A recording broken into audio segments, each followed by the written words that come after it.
That would be interesting to know.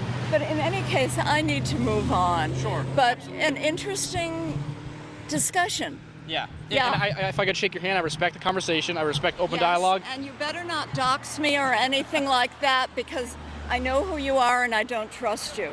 All right, guys, I want to try something a little bit different today, and the only reason I say that it's different is because normally we will focus on elected politicians or prominent right-wing voices, but today I want to look at a video that is from an account that has less than 10,000 subscribers. So it's not something we would normally focus on, but I still think it's important because not only did this particular video go semi-viral all on its own, but also there's been a full-blown war going on ever since the assassination of Charlie Kirk. We saw Megyn Kelly go out there and kind of get her ass handed to her at one of these university tour stops. We've seen a little bit of infighting with people like Ben Shapiro and Candace Owens and others on the right. And then there's also been these more obscure creators who are also vying for attention. And the video that popped up on my feed is from a conservative called Nathan Remillard. Now, this guy isn't necessarily trying to fill the shoes of Charlie Kirk or take over for Charlie Kirk, but you can tell that he's going out there and doing these debates in the spirit of Charlie Kirk. He's wearing his white freedom shirt like Charlie Kirk would have worn. And the video's kind of funny because it's called Young Conservative Proves Leftist Protesters Wrong. But I'm just going to let you guys be the judge if that is what actually happened. Now, like I said, I don't want to shit all over this guy. I think it is a good thing that he is going out there and having these types of conversations. But let's go ahead and take a look at this first clip where the first person he runs into, or at least the first person he's recording here in this video, is a lady coming up and saying that Trump is taking this country in the wrong direction on almost every single issue that I care about. If you guys do appreciate my work and want to support the show, please do remember to subscribe. I am out here today because the current president is moving the country in exactly the direction that is the opposite to everything I believe in. And what is it that you believe in so firm that you're against what he's doing and you think it's setting back those beliefs? Equality, freedom, honesty, science, beauty, history. Let's see, where else shall we go with that? Health. Oh, health. Yes, health is important. Economics, I believe that healthcare is a right, not a privilege. Allowing people who are not of means to have a life, all of that. I'm a retired social worker. I've seen this up close. People are going to die from the big ugly bill. So, not off to a great start for the young conservative Nathan here, especially when you give an open-ended question like that, and then you've got a whole list of things that this administration is doing that is in the complete wrong direction than most Americans actually believe in. Most Americans like the idea of equality, like the idea of affording rights to all Americans, like the idea of keeping due process intact, whether you're a citizen or you're a non-citizen. When you've got an administration in office and they're passing something like the big despicable bill that is the biggest wealth transfer from the bottom to the top that we have ever seen, I just don't know how you go out on the street and defend that. I mean, are you really for the idea that millions upon millions of people are going to get kicked off of their health insurance? Millions of people kicked off of their food assistance? I mean, I just don't even know how you can be a young Republican or a young conservative and you're going out to these so-called Trump protests and trying to get one over on these people, and then you have to go and defend that. I mean, that just sounds absolutely insane to me. Let's go to move on to the next clip, because here he is talking about January 6th. And this is kind of where I'll talk a little bit more about what he has to say, obviously. But let's go ahead and take a look at the clip first. One person died the day of January 6th on the Capitol, and it was Ashley Abbott. There was that police officer who got smashed between the doors. Do you remember that one? Only one other person died that day. It was a police officer, and he had a heart attack or a stroke the very next day. No one died the same day of January 6th other than that veteran Trump supporter who was shot and killed. Well, as far as I see it, they desecrated my country. So you disagree with any sort of rioting and something that would smear or desecrate the country? Yes. how do you feel about the BLM riots in 2020 that costed billions of dollars and actually people lost lives because of those riots? I think it's sad that people who were incredibly frustrated about years of violence against their people turned to that, but it happened and it is. Do you condemn it? Oh, I condemn all violence. Now, this is just absolutely perfect because ever since the death of Charlie Kirk, the right wing has been going out there. They've been trying to spin up this narrative that it's the left that is engaged in all this political violence, that they won't condemn any of the violence. They won't even condemn the death of Charlie Kirk. But then you go out there on the street with regular people, and of course, she's willing to condemn all political violence. And she did it in the perfect way, too. Because it's like, okay, well, if you think that January 6th was, desecrating your country, well, what do you think about BLM? What do you think about the riots that went on in 2020? And it was perfect. She says, I think it's really sad that those people felt like they had to respond in such a way of, years upon years upon years of oppression. But that is wrong, too. Which is the perfect answer. Yes, we do not want political violence in this country. And I find it really sad that Nathan here, the interviewer, it's just talking point after talking point after talking point. You're trying to defend January 6th by saying, oh, well, only one person died on January 6th, and that was actually a MAGA supporter. Like, dude, that is not a strong argument. That the people on January 6th beat the shit out of more than 140 police officers. And I believe there was 4 or 5 police officers that died as a result of January 6th, whether that was having a stroke or a heart attack, or whether that was them taking their own life because of the trauma that they incurred on January 6th. Like, these arguments suck ass. Like, what are you doing here, bro? You're really going to defend January 6th in this manner?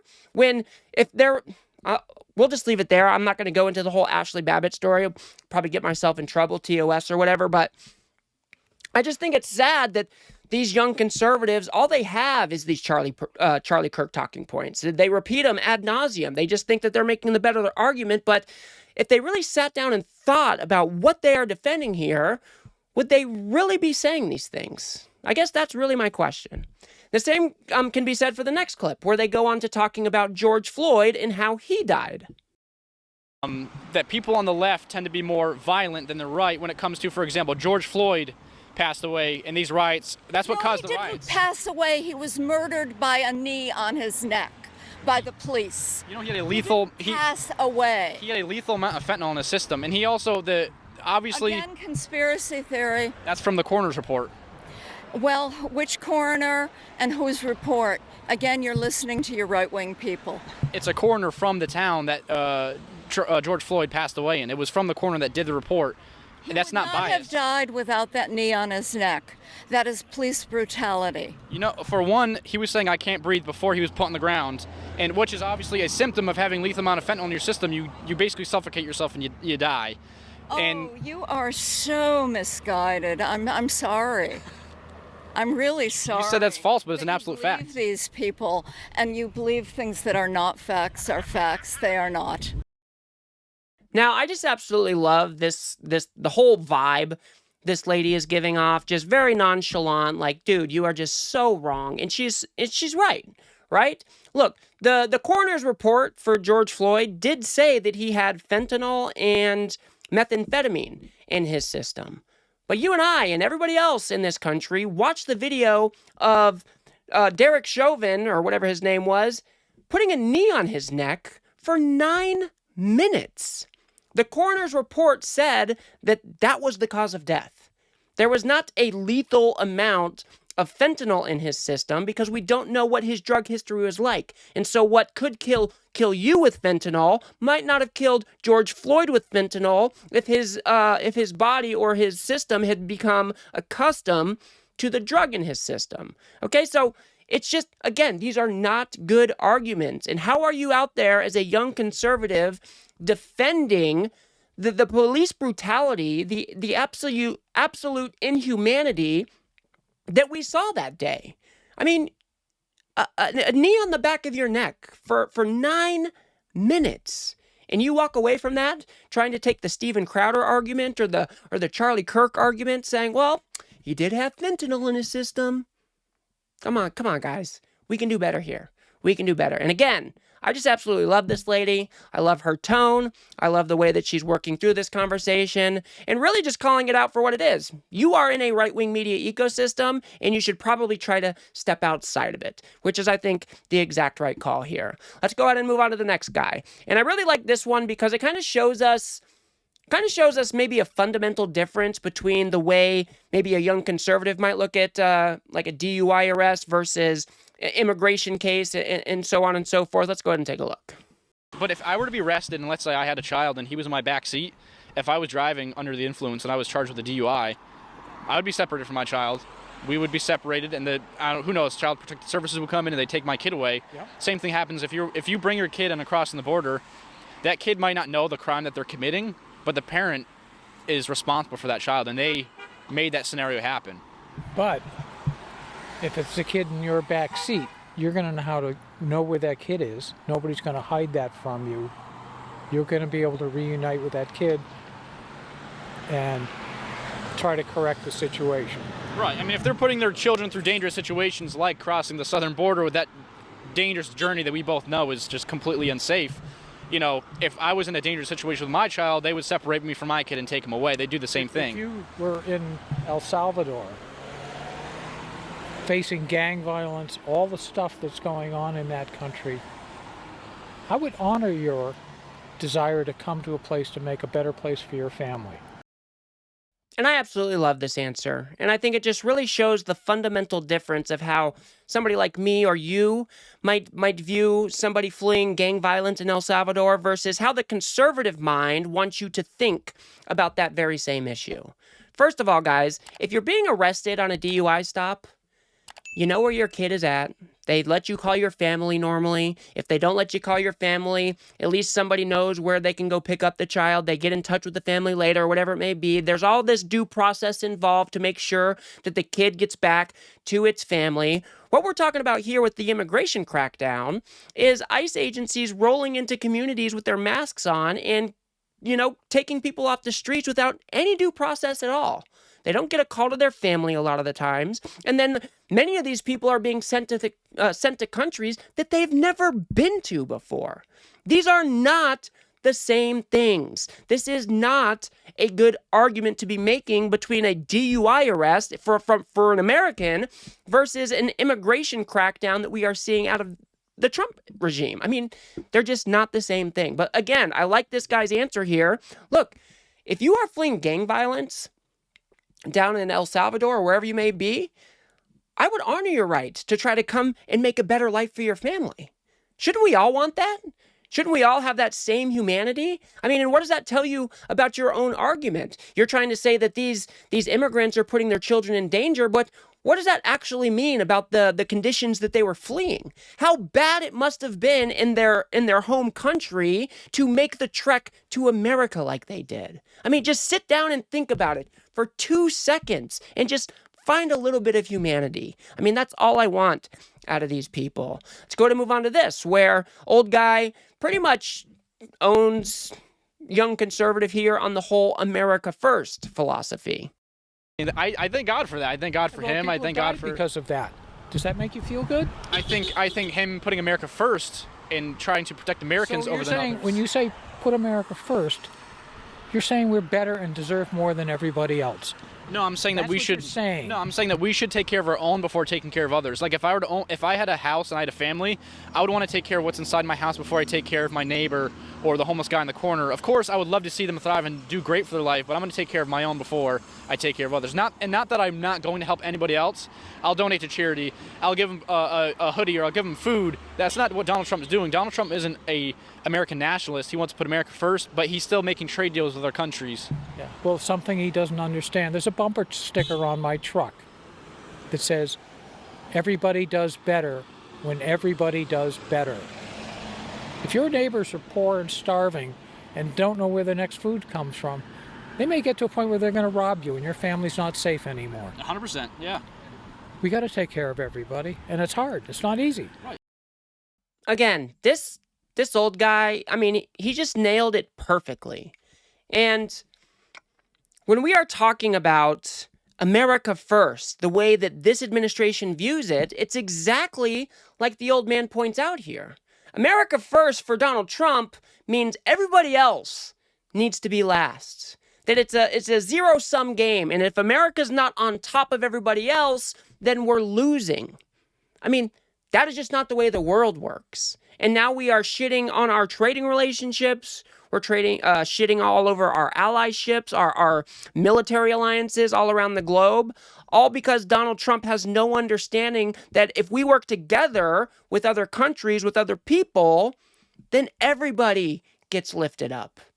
There just seems to be no understanding of that at all. And I don't believe Nathan here for a second saying, well, I'll give him a hoodie, I'll give him some food. Bro, really? Is that where we are?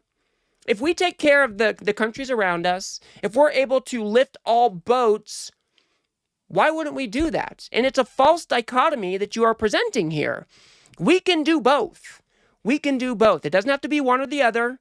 If we help Ukraine, we can still help our homeless. We can still help our vets. If we help Mexico in a certain way, we can still help the people right here in the good old US of A.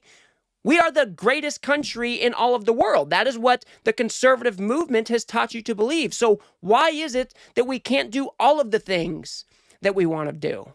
I mean, it just makes no sense. It makes no sense. And for the last clip, guys, I want to show you this one because I think old man here really just calls Donald Trump out for exactly who Donald Trump is. And Zelensky thinks he's deserving of everything he's getting, but he isn't. We have no promise made to Zelensky and Ukraine to protect them, to intervene and have U.S. intervention in that war whatsoever. All we have with them is a denuclearization deal. We have no deal made with them whatsoever that we're going to sit there and defend them. We're going to lose our lives for you guys. There's no deal made in that scenario. So why do you think America has the responsibility to take care of another country that we don't have a deal with? It's not a responsibility. It's caring for other human beings. Donald Trump has no sense of empathy or caring. He just wants a prize on his hat. He wants the Nobel Prize for, I mean, he says now he's created peace in 7 different countries. I mean, give me a break. The man doesn't know what peace is. Sure, I mean, he's always promoting violence. Even the first time he ran, he was promoting, there's a demonstrator, beat the shit out of him. I'll pay your lawyer bills. I mean, that is not a man of peace. He doesn't care. He doesn't have empathy for people. And that's not totally his fault. Some of us get brought up in a dysfunctional home and have issues, personal issues. The guy has multiple personality disorders. Yeah. He's not the kind of person you want to put in a spot of responsibility. Again, I don't think I could have said it any better myself. When it comes to Ukraine, I would disagree with the old man here and say we do have a responsibility to help Ukraine because they are our ally. And that is what partnerships are actually supposed to do. And nobody is asking. I don't know where Nathan gets this idea that, we need to put American troops on the ground so we can help Ukraine. Nobody's asking for that, bro. We're just asking to stand up against the tyrant Vladimir Putin. That means a full-throated backing of Ukraine's defense against Russia. That is what we are asking for. And then they move on to how Donald Trump is just not an empathetic person. He doesn't know how to care for other human beings. And I really like what he said at the end there. He even showed a little bit of empathy towards Donald Trump himself, saying, hey, sometimes people just grow up in shitty environments. People grow up in shitty homes. Maybe that's not exactly Donald Trump's fault, but the way that he is acting today is just unbecoming of the President of the United States. Why aren't we standing up for the humanity around the world? Why aren't we standing up for allies like Ukraine? So I think that, I commend Nathan Remillard for going out there and having these conversations. I do think we need more of this. But I think it shows us something really important here.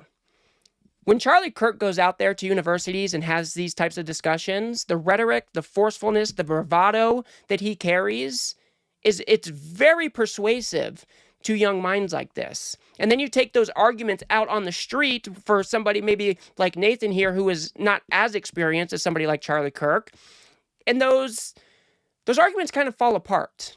And I think that the people that he interviewed today did a really good job of pointing out some of the holes in the ideology that he has kind of adopted from people like Charlie Kirk. And they were still able to do it with some amount of empathy.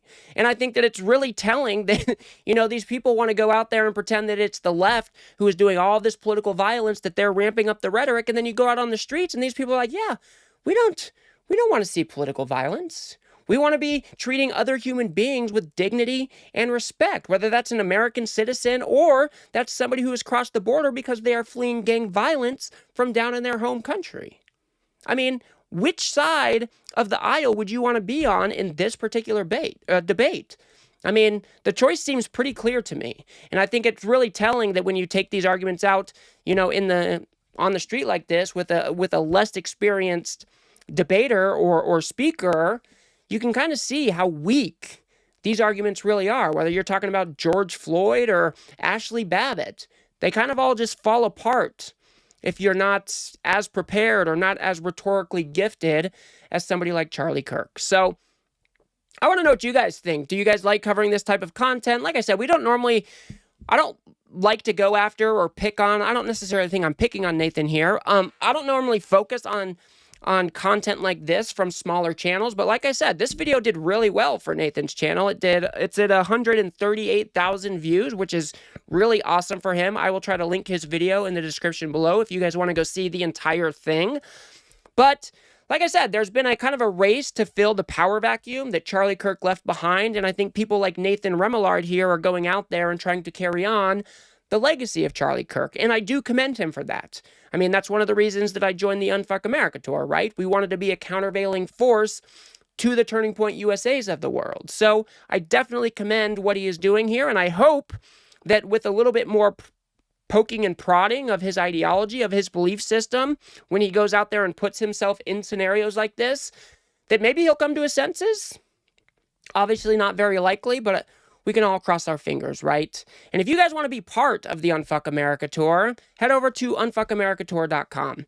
You can sign up to volunteer, and you can sign up to donate. We need all the help we can get, guys, because we are traveling down to Arizona in December for the Super Bowl of conservatives down there. We have a bar rented out down there. So hit the link in my description or unfuckamericatour.com where you can purchase tickets for that event if you guys want to come see us down there. And like I said, that is going to be December 20th, I believe, down in Phoenix, Arizona. But like I said, hit the links below for the full details there. Anyways, guys, I will leave it there for now. Let me know what you guys thought of this particular content in the comments. Let me know if you like going over this style of debate from less known creators. Let me know in the comments. So if you guys got anything out of this video, please do remember to smash that like button and subscribe. Maybe share with a friend or two. I'd very much appreciate that. We've got to build something here on the left that pushes back against this MAGA media machine that just launders all of these terrible ideas to people like Nathan Remillard day in and day out. So if you do like what I do here, please do remember to smash that subscribe button. Of course, that is free. And if you guys want to go a step above and beyond that and help me produce these videos, you can become a member right here on YouTube for as little as $3 a month. Or you can head over to politiscape.substack.com where you can have my content delivered directly to your inbox every single day without the doom scrolling, without the algorithms. And the cool thing about Substack, guys, is I own the data over there. So until next one, guys, take care of yourselves, be safe, and I'll see you on the next one.